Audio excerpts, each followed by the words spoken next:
ক নাম্বারের প্রথম ভাগটা করি। দেখো এখানে 5কে একটা পূর্ণ সংখ্যা, 5কে ভাগ করবো আমরা 16 ভাগের 15 দ্বারা।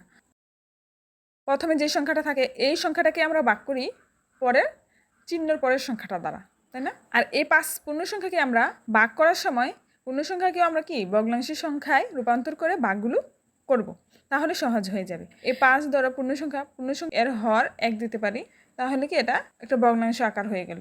পূর্ণ সংখ্যা 5কে আমরা ভগ্নাংশ তৈরি করে নিলাম। ভগ্নাংশের ভাগ করার সময় চিহ্নটাকে পরিবর্তন করে চিহ্নের পরে যে সংখ্যাটা থাকবে এটাকে বিপরীত করে দেওয়া। ভগ্নাংশ ভাগ করার নিয়মই হলো এটা, ভাগ চিহ্নটাকে গুণ চিহ্ন করে লব চলে যায় হরে, হর চলে যায় লবে, উপরেরটা নিচে নিচেরটা উপরে। তারপরে কি করব, উপরের নিচে একটা কমন সংখ্যা দ্বারা দুটোকে ভাগ করব।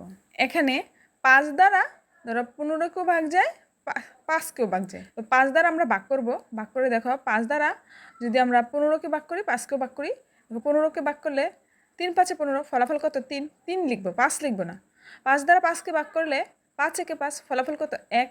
পঞ্চম শ্রেণীতে চতুর্থ শ্রেণীতে হালকা পাতলা কাটাকাটি অঙ্ক করেছি, তো আমাদের ভুল হতেই পারে, তার জন্য একটু ভালোভাবে খেয়াল করা উচিত। আমরা যেই সংখ্যাটি দ্বারা আমরা ভাগ করব ওই সংখ্যাটিকে কি লিখবো না, শুধু ফলটা লিখবো। উপরে 16 আর নিচে 3 আর 16কে কোনো একটি সংখ্যা দ্বারা ভাগ যায় কিনা? 3কে 3 দ্বারা ভাগ যায়, কিন্তু 16কে 3 দ্বারা ভাগ করা যায় না। উপরে 1 আর 16 একসাথে গুণ করলে 16 একে 16, 3 আর 1 একসাথে গুণ করলে 3 একে 3। এবারও কি উপরেরটা বড়, মানে অপকৃত ভগ্নাংশ। অপকৃত ভগ্নাংশ থাকলে আমাদের মিশ্র ভগ্নাংশ করে নিতে হবে ফলাফলে। তো আমরা ভাগ দিয়ে নেব, 3 4 12, 3 5 15, তো 5 দ্বারা যায় 3 5 15, বিয়োগ করে 1 কি ভাগ করার বাকি রইল, তো 1 কি উপরে যাবে, যাকে আমরা ভাগ করে নিই এখনো, এটা কি উপরে থাকে, তাই না? 3 দ্বারা 1কে এখনো ভাগ করার বাকি রয়েছে, তো কি 5 সমস্ত 3 ভাগের 1।